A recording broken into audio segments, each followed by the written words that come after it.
سڵاتان لەبێت بینەرانی خۆشەویستی تلویزیۆنی کۆمەڵە زۆر خۆشحاڵین جارێکی تر بە بەرنامەی ڕاستەوخۆ لە خزمەتتاندا دەبین. عزیزان ئەمڕۆ شەممە سەیمانگی پوشپەڕی 1402 هەتاوی بەرابەر لەگەڵ 24 ژوانی 2023 زاینیە. هەروەک ڕەواڵ هەموو شەمبانە ئێمە ئەم کاتانە بەرنامەی ڕاستەوخۆمان دەبێت ئێوەش دەتوانن بەشدار بن لە قسە و باسی ئەمڕۆماندا. بەڵێ هەر ئەو جۆرەی کە ئاگادارن کۆماری ئیسلامی دوای بزوتنەوەی شۆڕشی ژن ژیان ئازادی لام هەموو جبهەکان و بوارەکاندا شەڕێکی لە دژی خەڵکی ئێران بە گشتی کوردستان بە تایبەتی کوردستان دەست پێ کردووە لە شەڕی نظامیەوە بگرە تا شەڕی ڕەوانی سایکۆلۆژی فەرهەنگی و مەسەبیەوە و ئەمەش شتێکی تازە نییە. 44 ساڵە ئەو کارە دەکات کۆماری ئیسلامی، بەڵام لەم بارودۆخەدا با بزانین تایبەتیەکانی چییە. بەهۆی ئەوە کە مەترسی ڕوخانی کۆماری ئیسلامی مەسەلەیەکی جددی بوو، ئەو شەڕەی ڕژێمیش چۆتە ناو قۆناغێکی تازەوە. ئێمە ئەمڕۆ لەم بەرنامەدا دەمان هەوەیە قسە و باسێک بکەین لەسەر ئەوە کە ئەساساً تاکتیک و استراتیژی ڕژیم بەرنامەکانی لەم بوارەدا بەرامبەر بە خەڵکی ئێران و کوردستان چییە. کۆماری ئیسلامی شەڕی ڕەوانی، شەڕی فیزیکی، شەڕی بێسلاح نظامی یان شەڕێک کە ئەیگرێت و ئەیکوژەیان ئەعدام دەکات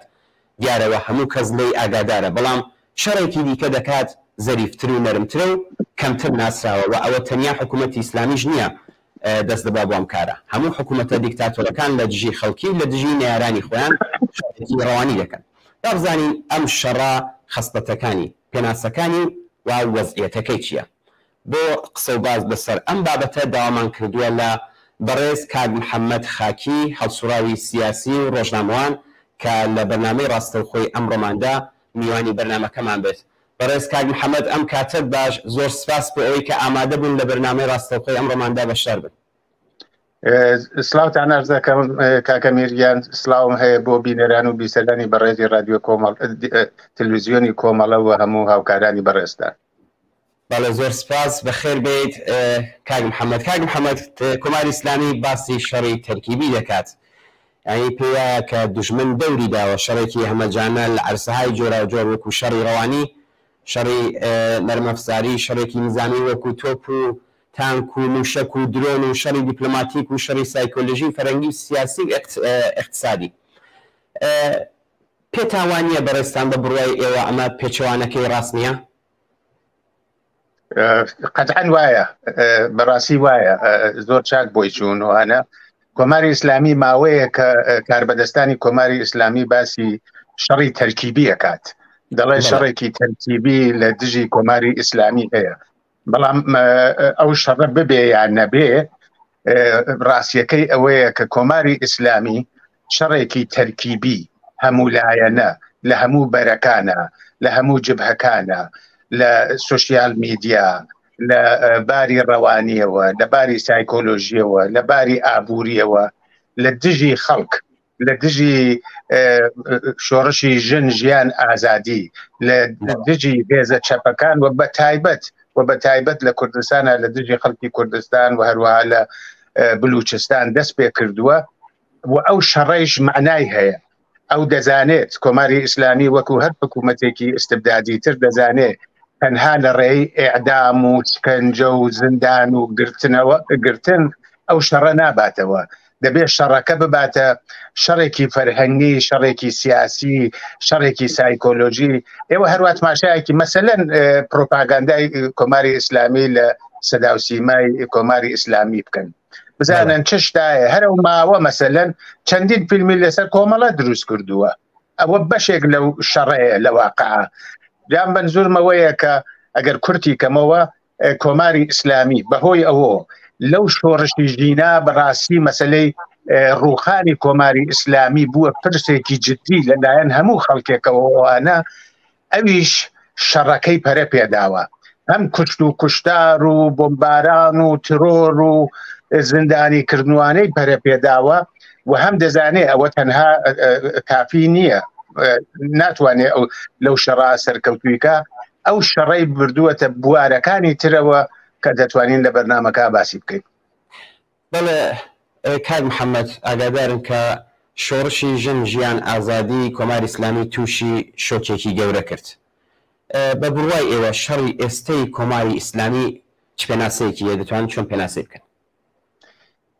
کۆماری ئیسلامی شۆک بوو لە پێشە، شۆک بوو کە هیوان نەبوو تەواوی ئەو سازمانە ئیطلاعاتیانەی کە کۆماری ئیسلامی هەیەی، تەواوی ئەو سیخۆڕ و جاسووسانە کە هەیەی، تەواوی ئەو مەراکزی ئاکادمیک و بەئێسڵا ئستراتیژیکە کە هەیەی نەیانتوانی پێشبینی شۆڕشێکی وا بکەن. ئەیانزانی ناڕزایەتی زۆرە، ئەیانزانی خەڵک ئاعترازیان زۆرە، ئەیانزانی خەڵک دەیانەوێت ئەو حکوومەتە نەمێنێ و حکوومەتێکی دموکراتیک بێتە سەرکار،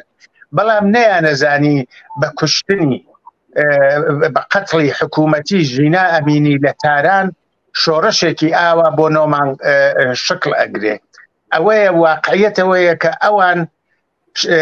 لە 45 ساڵە هەو جۆرێک کە خۆشتان لە سەرەتاکە شارەتان پێکرد بە درستی 35 ساڵە ئەو شەڕاکات، شەڕی نظامی کردووە لە کوردستانە، شەڕی سەرکوتی کردووە، شەڕی دیپلۆماتیکی کردووە، شەڕی فەرهەنگی کردووە، شەڕی مەذهبی کردووەوانە. بەڵام ئەم دەورە هەموو هێزەکانی خۆی هێناتە ئەمە یەک، دوایی زانێتی ئەو شێوەی پێشوە دواو نهاتەوە. یعنی مەسەلەن مزگەوت و مەلابی بڕێتەوە جواو نهاتەوە، بۆ پۆشی ئیسلامی جواوی نەداوە، بۆ مەسلەی ژنان جواوی نەداوە، بۆ مەسلەی لاوان و جوانان جواوی نەداوە، بۆ ئەوە خەڵک ئەم حکوومەتەیان نەوێ بڕۆن بەرەو یعنی ئەرزشە فەرهەنگیەکانیان نەوێ بیانەوێ موزیک بن، موزیک گوێشتکەن، بیانەوێ شاد بن، بیانەوێ لە دنیای ئازادا بژین. هیچ یەک لەو شێوەی داپلۆسینە و سەرکوت و شێوەی حکوومەتداری کۆماری ئیسلامی لە پێشە جواوی نەداهاتەوە. ئەوان خۆیان ناشی شاردنەوە، دەڵێن مەسەلەن ئاموزش و پەروەردەشەکەی ئێمە باش نەبووە، دەڵێن تەبلیغی مەلاکان باش نەبووە، دەڵێن سەدا و سیما کە ملیاردها دلار خەرجی ئەەکەن باش نەبووە، دەڵێن حکوومەتەکە باش نەبووە. یعنی شکستی شێوەی پێشوو قبوڵەکەن. ئەمە یەک. دووهەمەوەیە کە ئەگەر ئەوە قبوڵەکەن خۆ نایانەوێت حکوومەتیش لە دەست بن، دەبێت شێوەهایەکی تازە بدۆزنەوە، شێوەهایەک ئەوڵەن لەگەڵ دنیای جەدیدا بێتەوە، لە تەکنۆلۆژی تا ئەو جەیە کە ئەتوانن ئیسپادەکەن،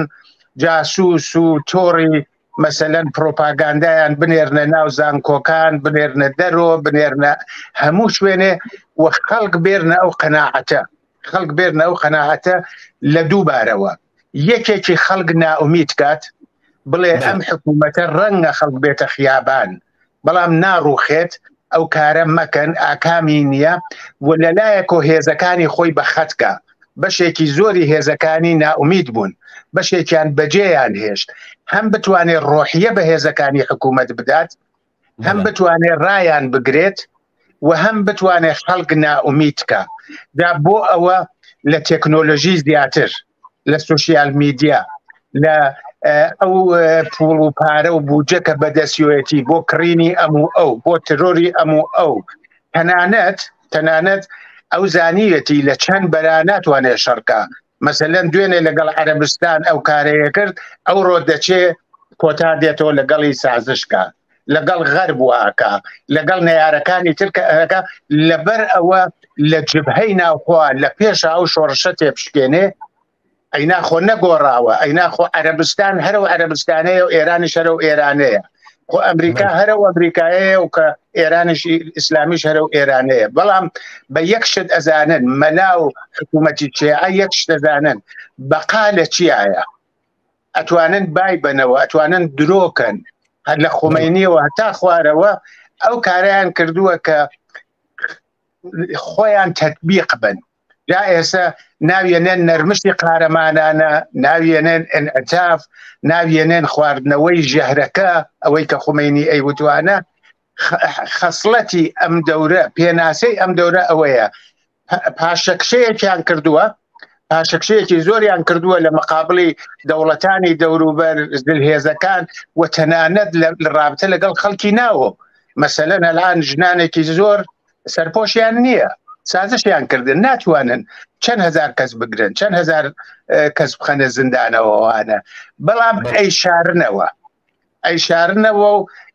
سەرپۆشی لێدانێن و هەمووی بە شێوەی کاتی نیشانەدەن، یعنی درۆ دەلەسە لەلایەکەوە و تەلاشی زۆر بۆ ئەوە کە ئەو شۆڕشە بەڵکو بتوانن بە ئێسڵا پزیکەن یا لەباری بەرن. کاک محەممەد بەس شەڕی تەرکیبیان کرد کە دیارە خۆشتان ئاماژتان پێدا ئەم شەڕە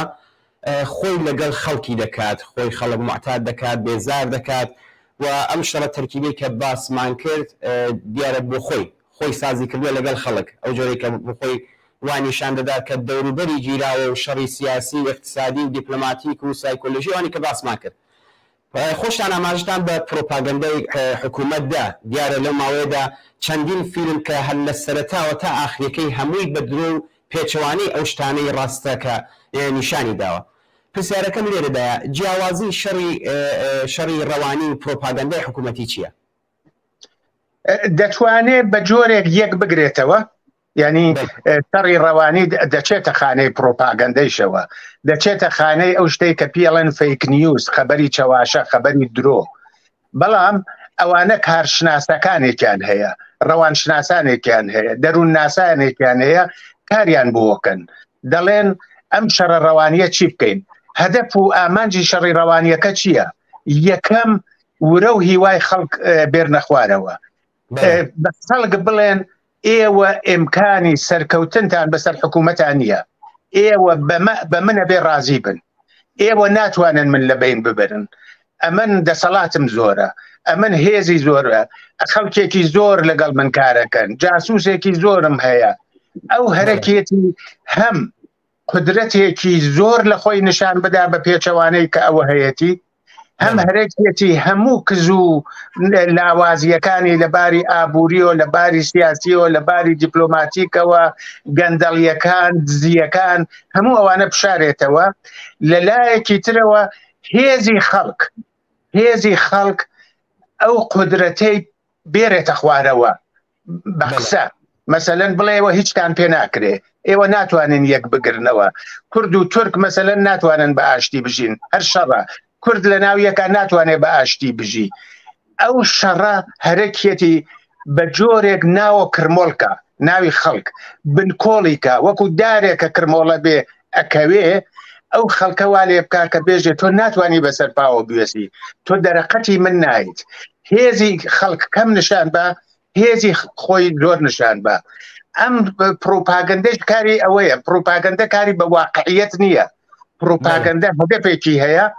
لەسەر شتەهایە کارەکات، هەرەکێتی بە درۆ، بە تێکراری درۆ. گۆبلێزی ئالمان وەزیری یەکێک لە وەزیرەکانی هێتلەر ئانی خۆی وت ئەوت درۆ هەرچی گەورەتر بێ ئەمکانی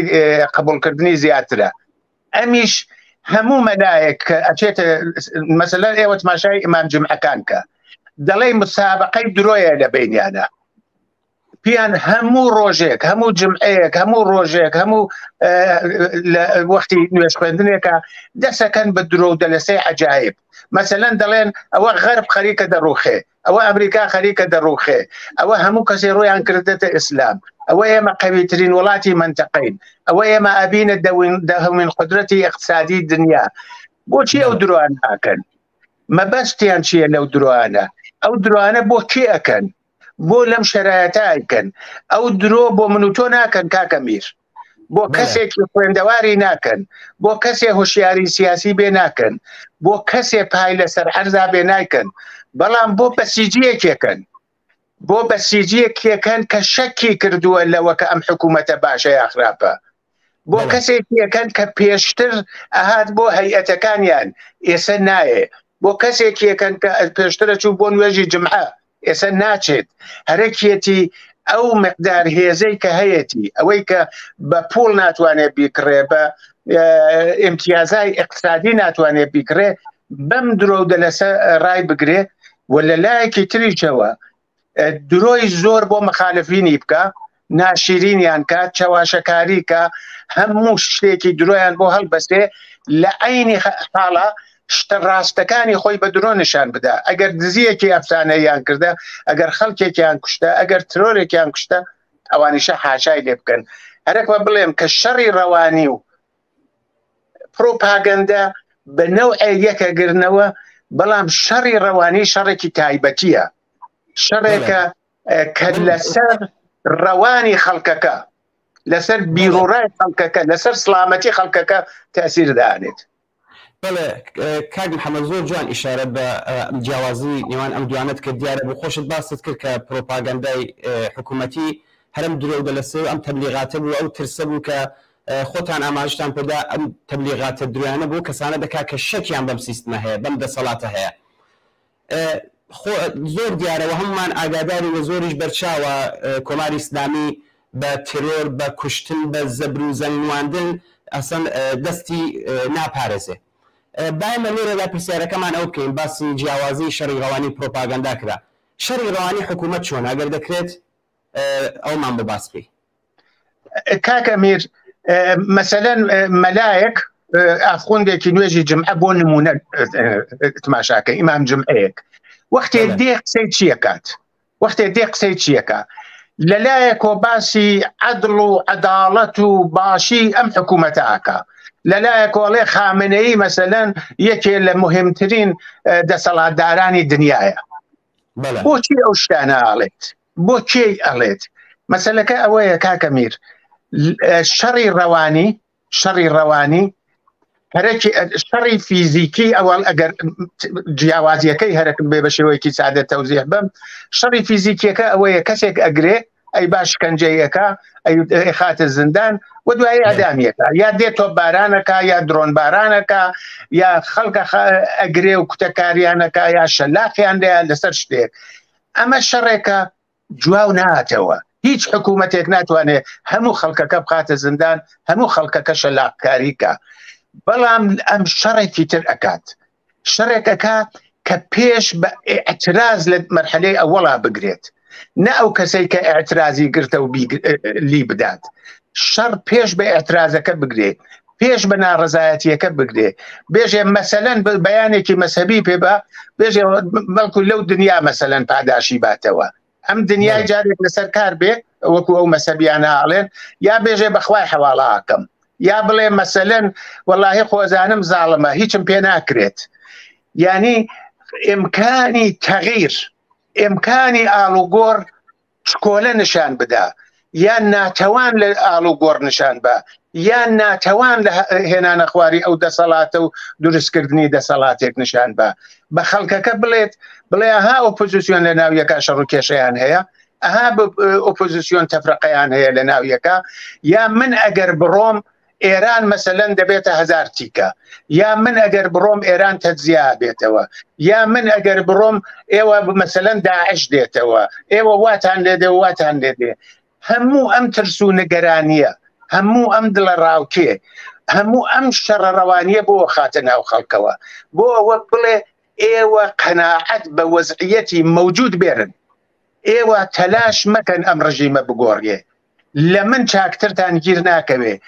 ئەگەر منیش باش نەبم ئەوەی دێتە سەرکار لە من خراپترە، هەز بە من ڕازی بن. ئەساسەن ئەو شەڕی ڕەوانیە کارەکەی ئەوەیە کە خەڵک نائومیدکە، خەڵک بێهیواکە و تەوازنی قووا بە جۆرێک نیشان بە کە هێزی خەڵک کەمە، چکۆلەیە، لاوازە، ناتوانێت یەکگرتوو بێ، ناتوانێت تەغیر و ئاڵوگۆڕی ئەساسی بە وجود بێرێ، و خەڵک هێزی حکوومەت هەتاییە و خوای لە پشتە و ئیمامی زەمانی لە پشتە و ئاوایە و ئاوایە و ئەوە قەدەری خەڵکە ئێمە لەوێ بین. بەڵێ کاک محەممەد، ئاماژتان بۆدا کە ئەم شەڕەڕەوانیە ئەمانە بوون کە باست کرد کە نائومێدی بێئومێدی بخاتە نێو خەڵکەوە، دیارە بۆ ئەوەی کە لە یەکریزی و لە هاوئانگی خەڵک دەترسێت، دیارە بۆ هەموو ئەم شتانە بەرنامەی هەیە، بەرنامەی داڕشتووە، دیارە بۆ ئەوەی کە ئەمانە لاوازکات دەستی داوە بە درۆ، چەواشەکاری، پرۆپاگەندا، ئەو کەرەستە و چەکانەی کە حکوومەت لە دژی خەڵک بەکاری دێنێت بۆ شەڕ بە بەرامبەر بە خەڵک، کامانن؟ لە پێشە لە تەبلیغاتە کاکە میر، لە پێشە لە تەبلیغاتەوە دەست پێەکە، بەڵام تەبلیغات تەنها سەدا و سیما و تەنها ڕادیۆ و تەلەڤیزیۆن و ڕۆژنامە نییە، تەنیا نوێژی جمعەیش نییە. مەسەلەن بۆ نمونە ئەوانە 10-15-20 ساڵە خەڵکیان ناردووەتە دەرەوە بە ناوی ڕۆژنامەوان، بە ناوی مامۆستای زانکۆ، بە ناوی پسپۆر، بە ناوی مەسەلەن تاگر و بیزنسمەن و بیزنسوەمەن و ئەوانە. ئەمانە لە ناو میدیای فارسیە، لە ناو میدیای ئینگلیسیە، لە میدیای هەموو وڵاتێکا کارەکەن، لە زانکۆکانە کارەکەن، بە ناوی پسپۆر و لێکۆڵەر و هەموو ئەوانە. بەشێک زانکۆکانە دێنکاری بۆکەن، بەشایەکیان هەیە، مامۆستاهایەکی زانکۆ هەیە، پیان ئەڵێ چی باشە بڵێ، چی باش نییە بڵێ، چۆن خەڵکەکە ئەتوانی بنکۆڵکەی. هەروە کە لە بازجوویەکە، لە دیوی بازجوویەک دەتوانێ کەسێ پسپۆرێک بێرێ کە ئەمە بەچی ئەشکێ. ئەگەر مەسەلەن بڵێن مناڵەکەت ئێرین ئەدامیەکەین، ئەگەر بڵێن ژنەکەت ئێرین تەجاوزی پێەکەین، ئەگەر بڵێن کەس باسی تۆ ناکە ناوت نییە، یعنی دێن خوێندنەوەیەکەکەن ئەم کەسە بەچی ئەشکێت. لەوێش ئەو شەڕەڕەوانیە ئەساسەن کارەکەی ئەوەیە من چی بکەم، ئەو خەڵکە بشکێنم، ئەو حیزبانە بەدنێوکەم، ئەو کەسایەتیە سیاسە خۆشنێوانە بەدنێوکەم. ئەگەر کەسێک هەیە ئێعتبارێکی لە ناو خەڵکایە لە بزوتنەوەیەکی کرێکاری، جەماوەری، ژینگە، ژنان،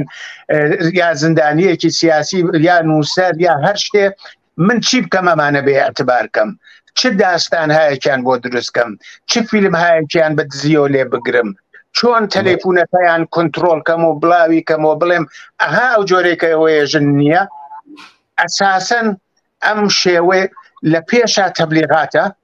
پێشە تەبلیغاتە، بەڵام تەبلیغات تەنها لە سوسیال میدیا و لە تەلەڤیزیۆن و ئەوانە نییە. ئەگەر قەرارە لە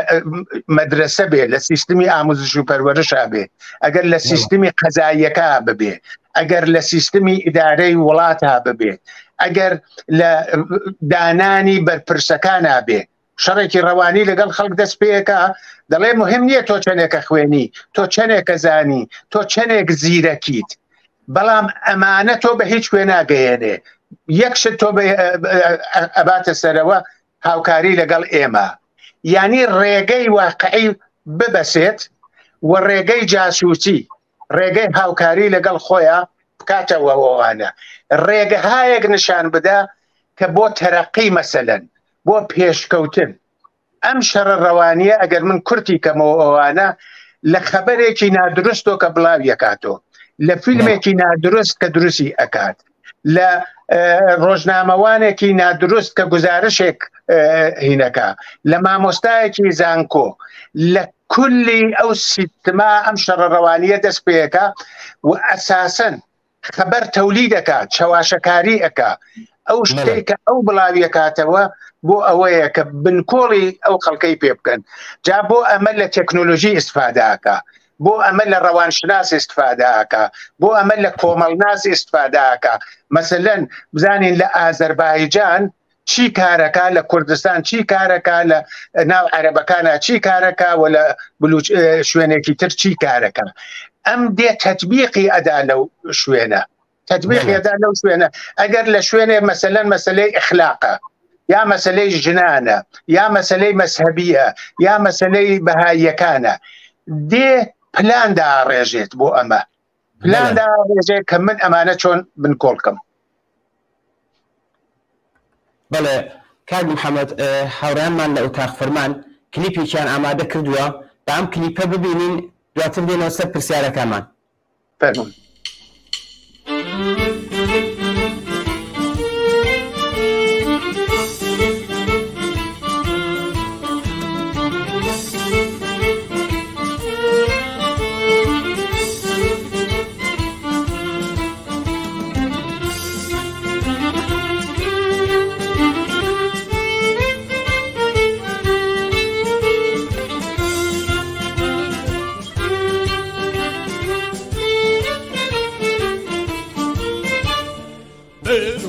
توفانی شورش هستاوه پیرشی رشیده و از نشلولوه حلکین علای آزادی و راپری آغای سوری آزادی من شکوه آواری حولت بنا ماری دیده فاکری کین و تتاوی منن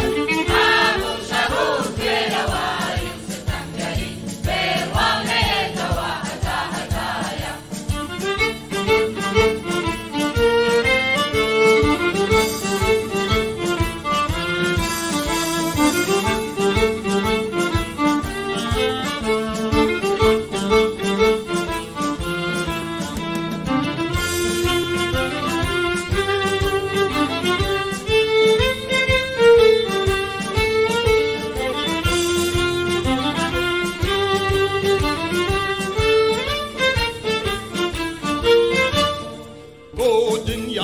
ببرسی و بمترسی هستینه کمالانی دیل و چوسوا بس یادنگانا و دنگین دنیایا هزمان لیک گردندایا یک گری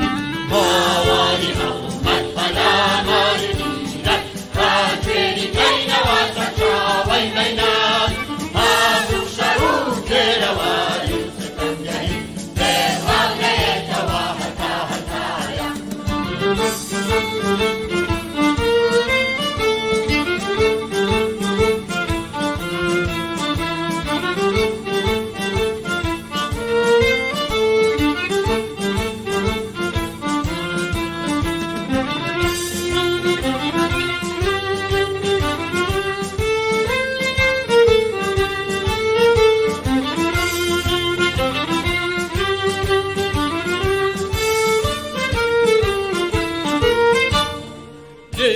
و بانگا کینا تاشی داگو با دنگی یک ترکرگرم بکو با هشتیواره بربم دنگ نگری هزمان لیک گردن یا یک گری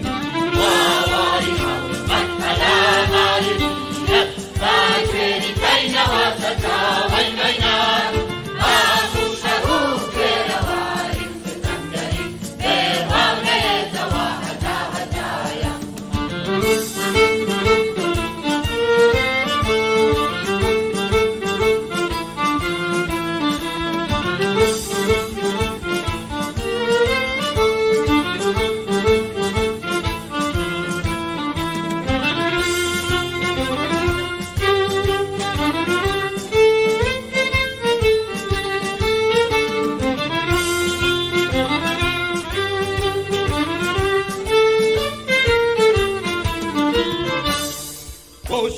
ستم کاری و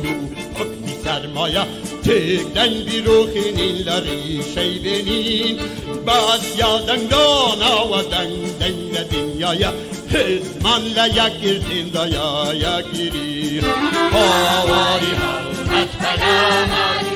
دیرد راجری کین و سچاوی میناد آبو شروع کرواری ستنگری دیوان نیتوا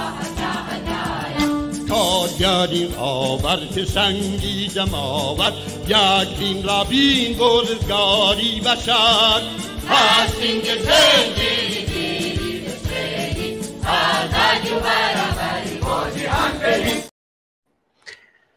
بەڵێ زۆر سپاس بۆ هەوڕانی و تاق فەرمان بۆ ئەو بینەرە ئازیزانەی کە ئێستا لەگەڵماندان باسی ئەمڕۆی بەرنامەی ڕاستەوخۆمان لەسەر حکوومەتی ئیسلامی و شەڕی ڕەوانیە بە میوانداری بەڕێز کاک محەممەد خاکی هەڵسوڕاوی سیاسی و ڕۆژنامەوان ئێوەش دەتوانن لەو قسە و باسەدا ئەتوانن بەشدار بن و پەیام و ڕابۆچوونی خۆتان بنێرن. کاک محەممەد دابێنە سەر پرسیارەکانمان لە پرسیاری دواتردا ئێوە ئاماژەتان بە ئەوەدا کە ئەو شەڕی کە کۆماری ئیسلامی لە دژی خەڵک دەستی پێکردووە دیارە بۆ هەموو وەکو یەکوانین ینی لە هەموو شوێنەکاندا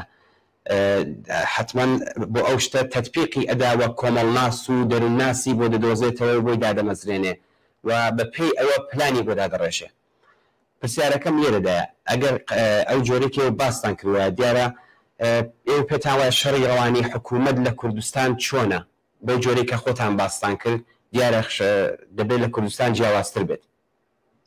ئەگەر ئیجازەم بدەیت من چەند خاڵم لەبیر چوو لە پرسیارەکەی پێشووە لە پێشا جواوی ئەوە بمەوە بۆ ئەو شەڕە ڕەوانیە ئەو زەمینەیەکی مادیش دروست ئەکات. مەسەلەن بۆ نمونە کێشەی دەرونی بۆ خەڵک زۆر ئەکات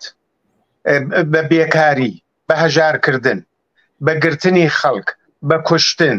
بە ئەوەی کە خەڵک دایمە بەڕێی سەرقەبرانەوە بن ئارامستانەکانەوە بەجێ ئەوە بچن بۆ شادی و بچن خۆشی بکەنەوەوانە ئەبێ بچن بۆ سەر گۆڕی ئەزیزەکانیان کە بەدەست کۆماری ئیسلامی و کوژراوە.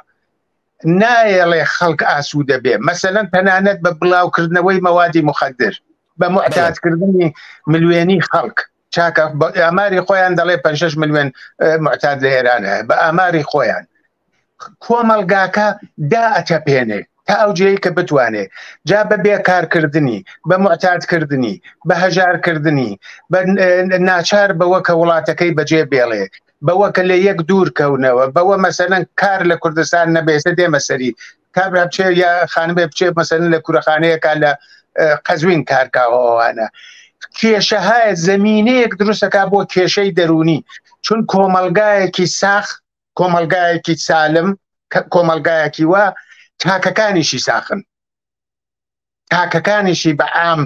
لە حاڵەتێکی خۆشگوزەرانیان دەستڕسییان بە دەوا هەیە بە دوکتور هەیە بە ئەو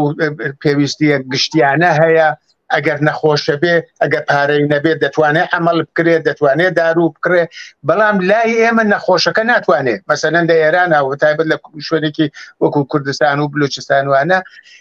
پارەی عملی نییە پارەی کاری نییە ناتوانێت ژن بۆ مناڵەکەی بێرێ ناتوانێت کچەکەی بابەشوو ناتوانێت لە شوێنێکی مناسب بێ مەسکەنی نییە یعنی کێشەی دەرونی زۆر دروستەکە بۆ ئەوە ئەو کێشانەی تر لەسەر ئەم پایە عینیە کارگەر بێت جا بێ مەسەر مەسەلەی کوردستان لە کوردستانە واقعیەتەوەیە کە ئەوان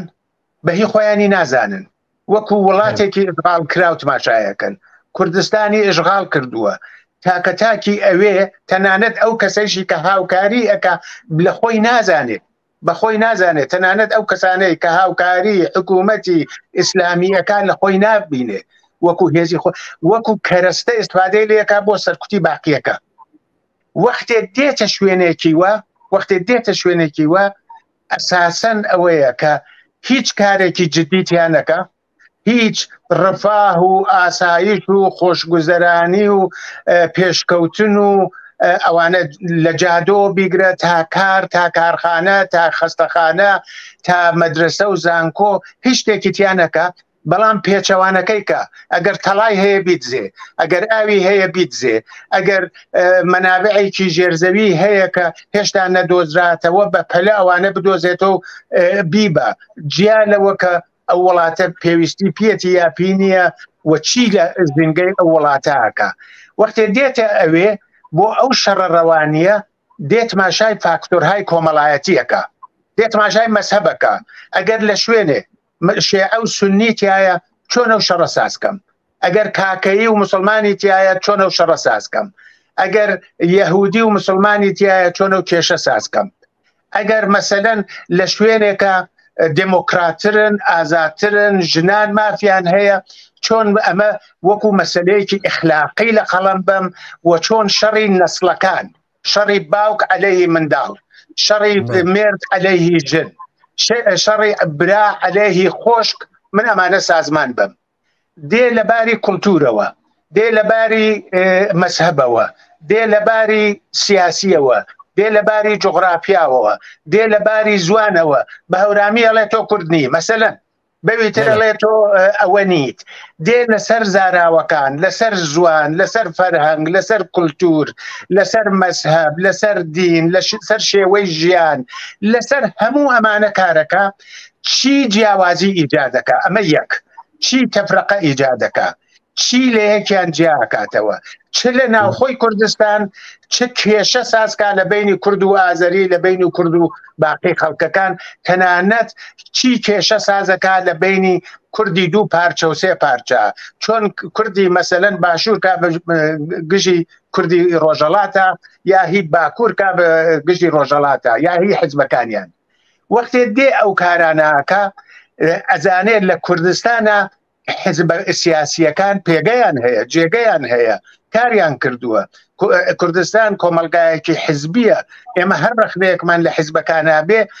خەڵکێکی زۆر لەگەڵ حیزبەکانان پێشمەرگە خۆشنێەوە لە کوردستانە پێشمەرگە هێزێکی خۆشنێەوە لە کوردستانە کاری کردووە زەحمەتی کێشاوەوانە چی بکەم حیزبەکان بەدنێ بکەم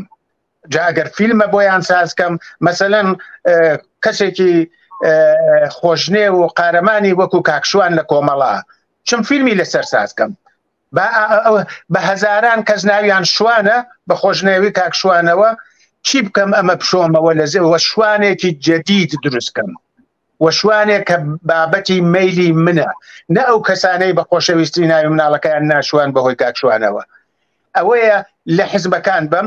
لە پێشمەرگە بم، لە هەر شتێکە پیرۆزە لە ناو خەڵکە، جا لە زوانی، لە ئەدەبیاتی، لە بۆچوونی، تەنانەت لە لباسی، لە خواردنی، لە ئاداب و ڕسومی، لە هەر شتێکەیە ئەو شەڕەڕەوانیە ئەوەکە، بەڵام تەنها شەڕەڕەوانیەکە نییە، بە درۆنی شێکە، بە گرتنی شێکە، بە ئەشکەنجەی شێکە، بە فەقیرکردنی شێکە، بە هەژارکردنی شێکە، بە دەرکردن لە کار ئەیکە، بە دوورخستنەوە ئەیکە. لە کوردستانە ئەساسەن چۆن لەگەڵ جنبشێکی ئیجتیماعی قەوی ڕوبەڕووە بۆ ئەو ترسی هەیە. مەسەلەن ئەگەر ژینگەیە کابرا دەڵێ من هەرەکەم نییە ئەو جەنگەڵ و ئەو دارستانانە ئاورتێ بەربە، ئەو بە ئەمنیەتیە بینێ، دەی چی بکەم لەگەڵەمانە بڵێم پیان جاسووسە. ئەگەر هی مەسلەی ژینگەیە، ئەگەر ئەدەبیاتە، ئەگەر تیاترە، ئەگەر سینمایە، ئەگەر هەر شتێکە، ئەساسی شەڕی ڕەوانی لە کوردستانە نەتەنها پرۆپاگەندە، نەتەنها فەیک نیوز و چاواشەکاری، ئەساسەن بۆ ئەوەیە خەڵکو و پێشمەرگە لە یەک دوور کاتەوە، خەڵکو و حیزبە سیاسیەکان لە یەک دوور کاتەوە، خەڵکو و چالاکانی سیاسی و مەدەنی لە یەک دوور کاتەوە، خەڵک توودەی خەڵکەکە بەعام لەگەڵ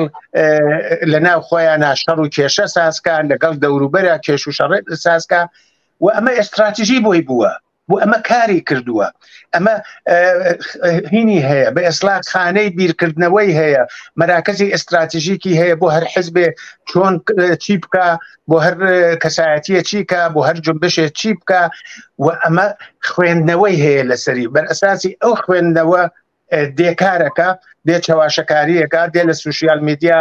سایتی فەیک و ئەو جۆرەتانە دایانێک ئەکەوێتە خانەی پرۆپاگەندە، ئەکەوێتە خانەی جاسووسی، ئەکەوێتە خانەی بە ئێسلاح درۆ بڵاوکردنەوە ئەوانە. لە کوردستانە هەموو ئەو شتانەی ئێرانەکە، بەڵام بە زیادەوە. یەک کاری تریشەکە، چون لە منتەقەکە وەکو هێزێکی تروریست هەیە و پارەی هەیە، جا لە شوێنێ سەلەفیەکە بەگژیا، لە شوێنێک تۆندڕەوی مەسەبیەکە بەگژیا، لە شوێنێ عەرەبەکە بەگژیا، لە شوێنێک ئەو لە باقی شوێنەکانی پارچەکانی تری کوردستانیش لە دژی کوردستان، ئەو ئەساسەن لە دژی خەڵکی کوردستانە لە هەر شوێنێ بێ، و هەرەکێتی ئەو یەکڕێزی و تەبایە ئەگەر ببێ ئەوە تێک بە کورد لە مەقابڵی کووردا قەرار بە، شەڕی داخلی سازکە، شەڕی ناوخۆ سازکە، ئەگەر سەهوێ ئیشتبایەک شتێک هەیە ئەمە گەورە کاتەوە، ئەمە گەورە کاتەوە خەڵک نائومیدکە لە حیزبەکان، لە کەسایەتیە کارگەرەکان.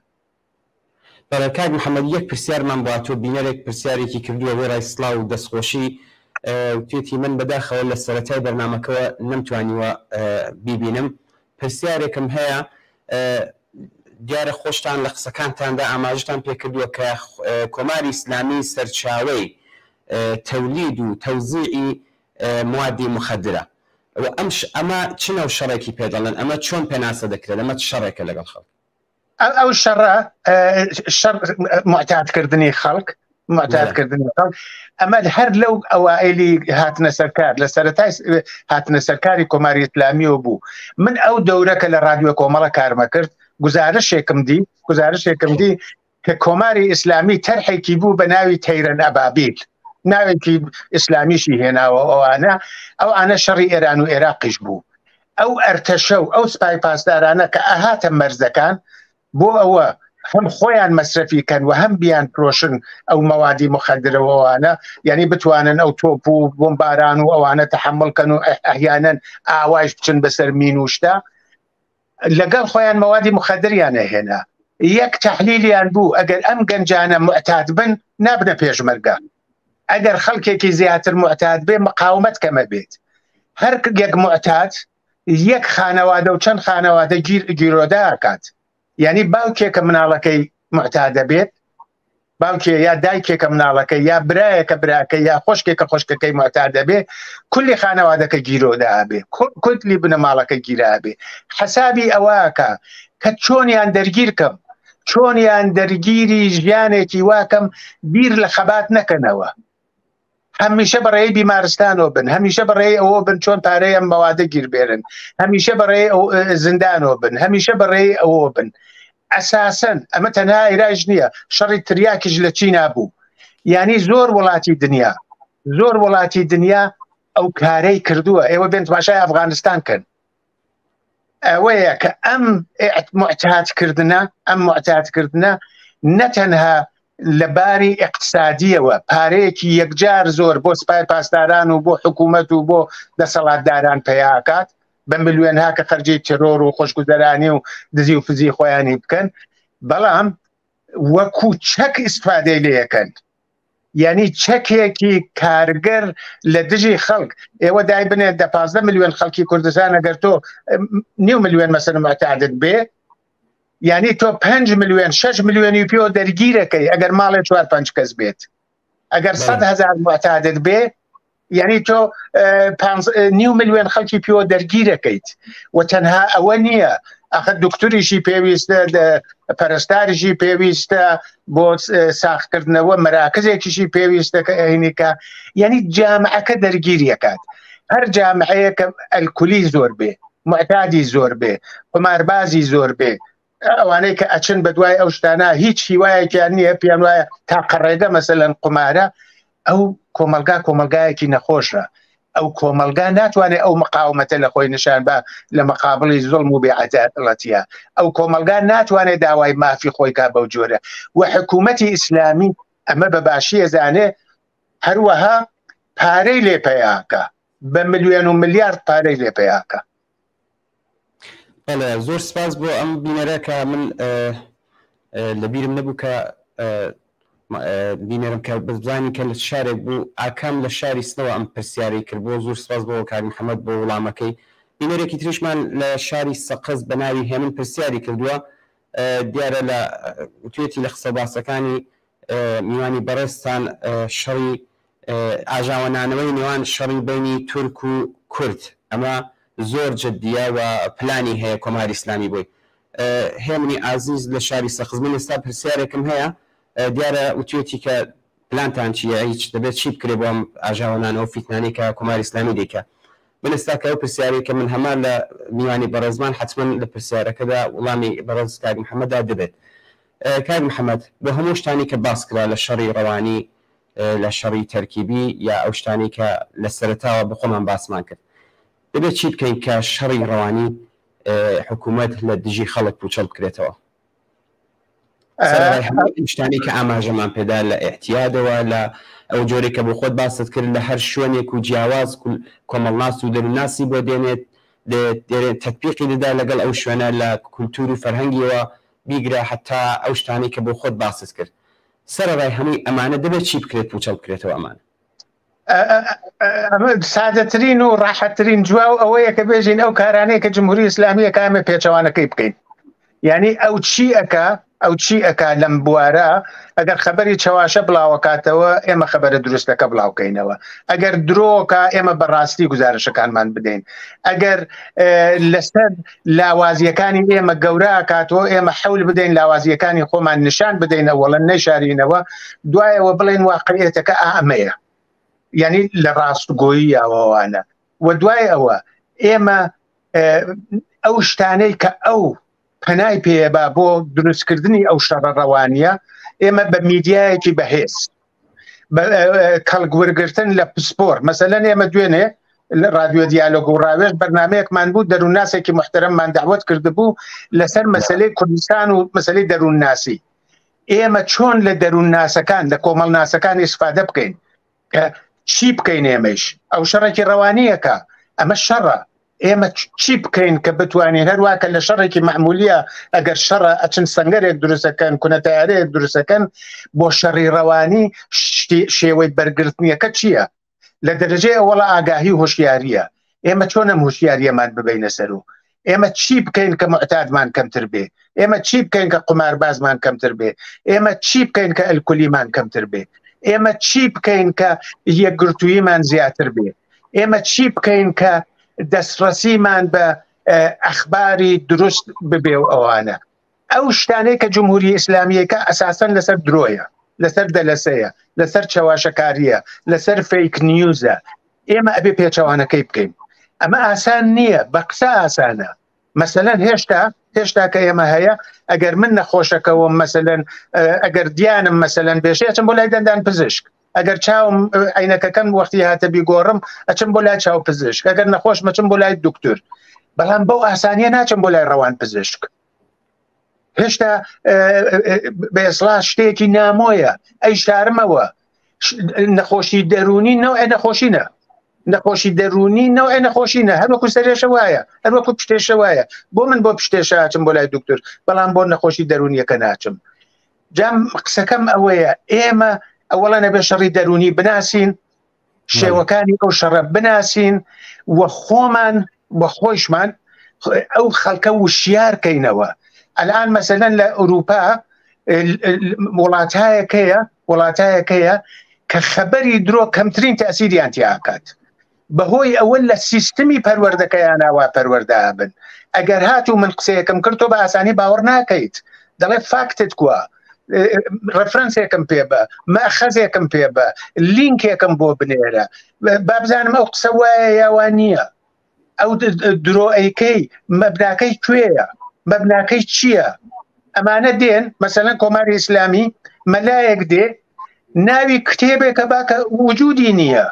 چاپ نەبووە، ناوی نووسەرێکە باکە هەر نییە، دەڵێ فلان نووسەر کە نییە، لە فلان کتێبا کە چاپ نەبووە ئاوای وتووە.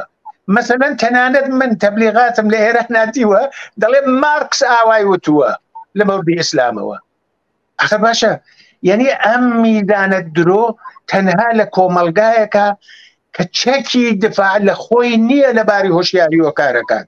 یعنی ئەگە کەسێ یەخەی بگرێ بێژێ ئەی بە درۆ بدڕێیت، ئەو شتە کواوا بووە. منزورمەوەیە ئێمە تاقە ڕێگەمان هۆشیارکردنەوە باوەڕ بە یەکترین کار لەگەڵ یەکترین نەباوەڕێکی بێ ئەساس، ئەوەی کە هێزی متەرەقیە، هێزی پێشکەوتووە، خەڵکی دروستکارە، ئەوەی کە بۆ بزوتنەوە بۆ مەنافعی خەڵک حەولەدا، ئەگەر ئێمە بڕوامان بە یەکگرتووەکەی خۆمان بێ، بڕوامان بە هێزیەکەی خۆمان بێ و بە ئارەزوو ئاواتەکانمان بێ و بەوە ئەتوانین ئێمە ژیانێکی چاترمان بێ وەکو خەڵکی هەرە زۆری دنیا. ئێمە بلەم شێوە ئەتوانین کاری حکوومەت پوچەڵکەینەوە. کاکە میر بەڵێ کاک محەممەد، ئەم بینەرەمان کە لە شاری سەقز ئەوەی کە باسم کرد هێمن باسی ئەم شەڕنانەوەی لە نێوان تورک و کوردە، ینی من هەمی پامەکەی ناخێنەوە، بەڵام ئەوەی کە مەبەستێتی باسی دەکەم ئەڵێ من خۆم لە نەغەدە دانیشم لە گەرما و گەرمی شۆڕشی ژینادا هەمومان پێکەوە چ تورک چ کورد زۆر یەکگرتوو بووین، ئەسڵەن ئەمانەمان لە بیندا نەبووە کە ئەو کوردە یا ئەم تورکە، بەڵام ئەلان شتەکان وەکو ئەوەلی لاتۆتە هەموو شتێک هاتۆتەوە سەرجێی خۆی. لە کۆتاییدا پرسیەتی بۆ ئەمە من وەکو کەسێکە لە شاری سەقز لەدایم، بەڵام ئێستا لە نەغەدەم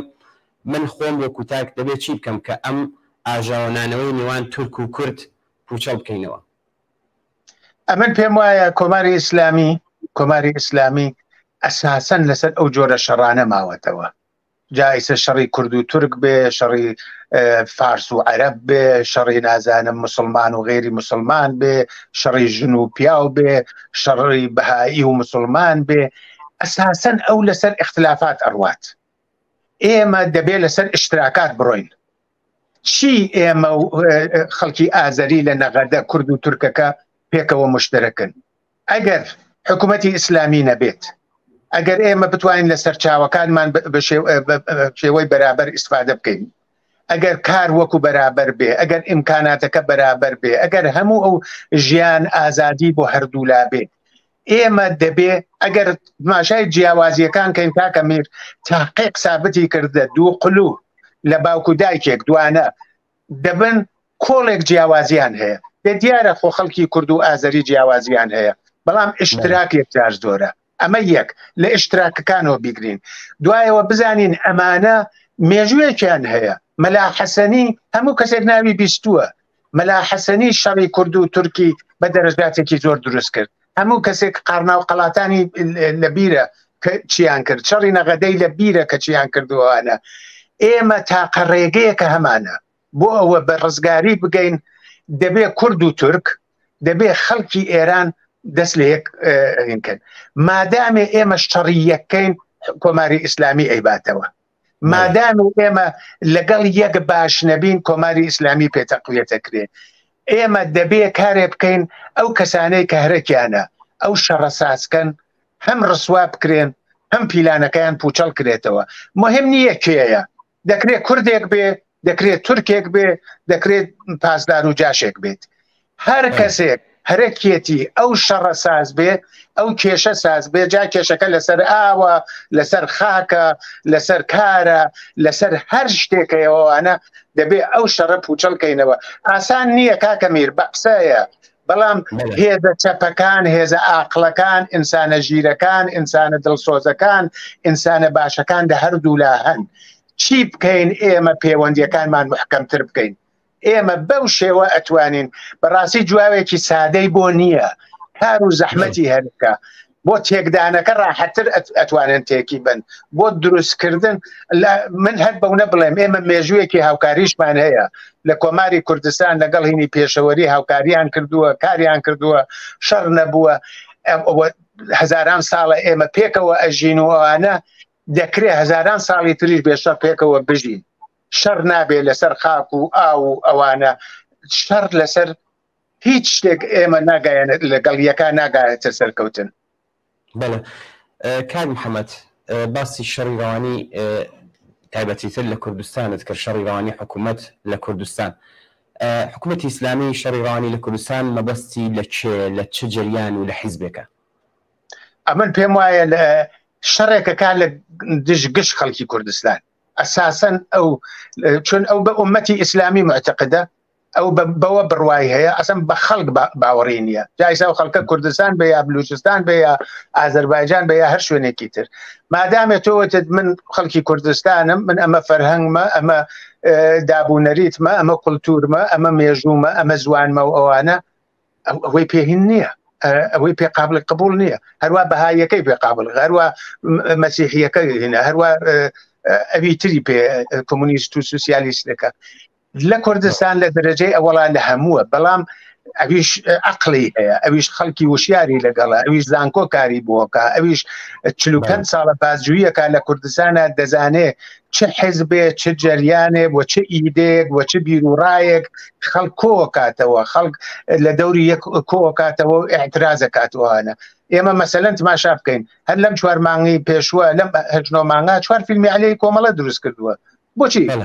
لە شاری سنە مەسەلەن بۆچی هەموو شتە لەسەر شاری سنە دروستەکان چی هەیە لە شاری سنە کە ئەو ئاوالیە ترسێ چه شتێک هەیە لەوێ ئەمن پێم وایە دژی هەموو حزبێکە لەگەڵ هیچ حزبێک نییە هیچ حزبێکی پێخۆش نییە بە دۆسی خۆی نازانێت پێی خۆشە هیچ حزبێک وجودی نەبێ و هەموو نابود بن بەڵام خوێندنەوەیەکیشی هەیە کە کێ باسی بەرابەری زیاترەکە کێ باسی عەداڵەت زیاترەکە کێ باسی یەکسانی زیاترەکە کێ باسی بەرابەری ژن و پیاوەکە کێ باسی تەحمل و تۆلەرەنسی هەموو دینەکان هەموو مەسهەبەکان هەموو بیرروڕاکان ئەکا کێ فەرهەنگێکی پێشکەوتوتر ئێڵێ کێ ئەرزشێکی ئینسانی زیاتری هەیە کێ بۆ مافی مرۆڤ زیاتر بایەخ ئەدا کێ دنیایەکی جوانتر و باشتر ئەتوانێت تەسویرکە و خەڵکەکە بێرێتە سەر شەقام بۆی و ئەوانە جا ئەگەرەوە ژینگە پارێزیە یا هونەرە یا ئەدەبیاتە یا حزبێکی سیاسیە ئەمن پێم وایە ئەو لەو ئیدانە لەو بڕوانە لەو بیر و باوەڕە لەو پرۆگرامە لەو بەرنامە ئەترسێت کە خەڵک کۆکاتەوە لە دژی کۆماری ئیسلامی بۆ هەدەف و ئامانجێکی باشتر نە هەر کۆکردنەوە ڕەنگە سەلەفیەکیش خەڵک کۆکاتەوە بەڵام ڕاستیەکەی ئەوەیە لە سەلەفیەکە ناترسێ وەکو خۆی وایە بەڵام ئەوەی کە هەرەکێتی دنیایەکی متفاوت و پێچەوانە نیشان بدا کە دنیایەکە مافی مرۆڤ ئازادی یەکسانی خۆشگوزەرانی تیا هەیە. کاک محەممەد کاتی بەرنامەکەمان زۆر نەماوە بەڵام وەکو دوایین پرسیار بەڕێستان داهاتووی ئێران و کوردستان چۆن دەبینن؟ وەڵا ئەوە پرسیارێکی 1 ملیۆن دلاری کاکەمیش پێچبینی ناکرێت بەڵام ئەو شۆڕشی ژینە ئەو شۆڕشی ژینە دیارە کەمێک هاتووەتە خوارەوە ئەنە بەڵام ئەوە تەبیعەتی هەموو شۆڕشێکە ناتوانێت هاوای یەک ڕەدیف و یەک سورعەت بڕوات و ئەوانە ئەمن داهاتووی کوردستان و داهاتووی ئێران بەبێ کۆماری ئیسلامی ئەبینم پێم وایە کۆماری ئیسلامی دەڕوخێت دەنگیازوو بەڵام زۆر ناخایەنێت ڕاستیەکەی ئەم نەسڵە ئەم جوانانە ئەم ژنانە ئەم کرێکارانە ئەم بێکارانە ئەم ملیۆنها خەڵکی کوردستان ناتوانن تا قیامەت ئەم بێ حقوقی و بێمافیە هینکەن و ئەویش ناتوانێت بیگۆڕێ ناتوانێت پێش بەدزی بگرێ ناتوانێت خۆشگوزەرانی ئیجادکە ناتوانێت کارخانە هینکە ناتوانێت تەنانەت ژنێک لە هەموو وڵاتای ئیسلامی شێ لە تورکیا لە عەرەبستان لە هەموو جێیەکەیە ژن بێ پۆشی ئیسلامی تەنانەت ئەو شتە ئیبتیدایی و بەدیهیانەش ناتوانێت تەحمڵکە ئەوەیە هەموو ڕۆژێکن لەسەری قساکاوانە ڕۆژێژە جەریمەیانەکەم ڕۆژیان خەمە زندان ڕۆژە کاریان پێنادەم ڕۆژێ نایان بەمە بیمارستان وانە بە خاتری ئەوە ئەمن پێم وایە گە کورتی کەمەوە ئەمن دەتوانم خەون یا ئاواتی ئێرانێکی کوردستانێکی بێ کۆماری ئیسلامی ببینم بەڵام کەی مترەوە بەڵێ کاک محەممەد لە کۆتاییدا ئەگەر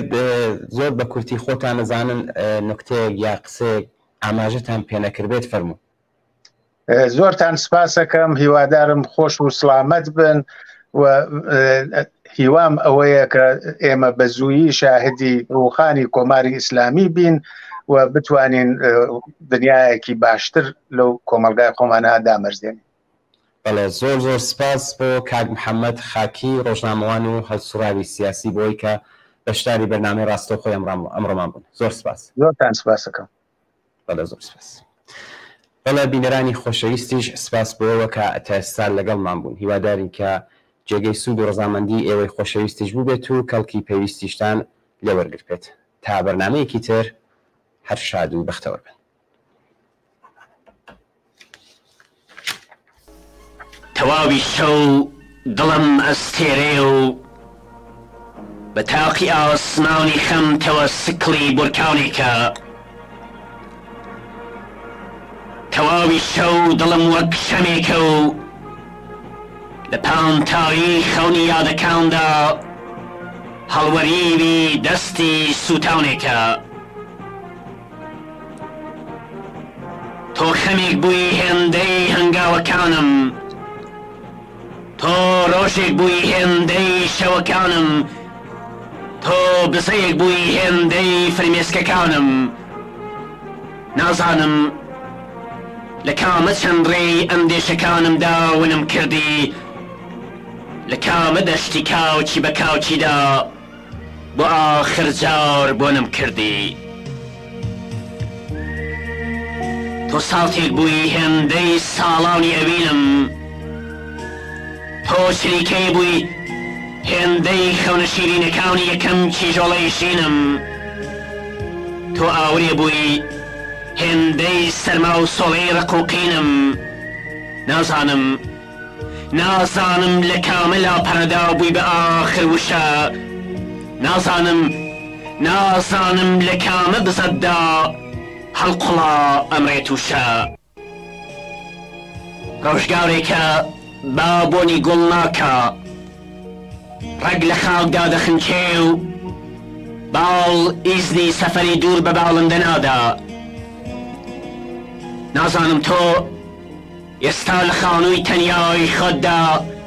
کام پەنجەرە دەکەیتەوە و لە کامە هەوری زگ پەردەنۆری نازانم تۆ ئێستا لە وشەی شێتی حەزەکانتدا دەست بۆ کامە هێشووی لەقی ئەرخەوان ڕادەکێشی